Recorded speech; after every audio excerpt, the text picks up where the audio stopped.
Alright, this is Said the Rev again, coming at you one more time. I know it's been a while since I've posted a video. I want to apologize about that. God has been doing a great work within me and through me to help other people, become who they really desire to be in life. Now, the question has always come up, who am I and how do I discover who I really am supposed to be? Well, here's one of the answers to that question. Who am I? You are everything that God desires for you to be. How do I discover my true self? You discover your true self by first off going back to the person who made you.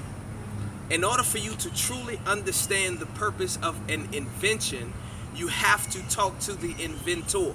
There's no way that you can get the true essence of the purpose of the invention unless you talk to the person who was inspired to make it or create it. Now, God is the creator of you. So therefore, by God being the creator of you, the only way you can understand the purpose of the creation, which is you have to go back to God. How do you go back to God? You take some time out of your busy schedule and you plainly ask God in whatever type of way you can, God, what is my true purpose? What have I been made for? What have I been called to do? First way, I just want to throw this out there. The first way that you can guarantee that God has called you to be something that you're not right now is you become aggravated and frustrated with where you are. In other words, I personally myself battled with trying to figure out my true purpose in life. I had been in one place for 20 something years. And even though I had been there for so long, and even though I had gained so many friends and gained popularity and people knew me pretty much all across this state, there still was something in me that just didn't feel right.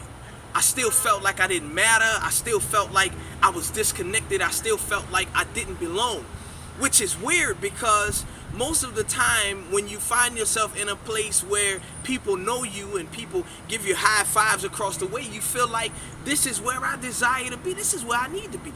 This is where I'm supposed to be. But where God really has for you to be goes far beyond where you're comfortable. Let me just say this. If you are uncomfortable in whatever place you're in, that's a clear sign that God doesn't desire for you to be there. So the best advice that I could offer to you throughout this process of you becoming aggravated and confused and being in a room full of people and still being lonely and dissatisfied is to go to God and ask God what your true purpose is in life and allow God to lead you. Watch this. The thing that really makes people not move forward is the fact that where they're supposed to be going makes them uncomfortable. And most of the time people are uncomfortable in unfamiliar areas. That's where you're supposed to be, because that's the place where you get everything that you truly desire from God. Because how will you know that God is all that you need unless God is all that you have? How will you know that God can heal you if you've never had pain? How do you know that God can bring you someplace where you've never been if you're not even willing to travel in that direction? So, as you walk this walk and you live this life, as you become the person that you desire to be, the person that you know God has called you to be, you have to continuously allow God to lead you and understand that change is not necessarily a bad thing. Sometimes change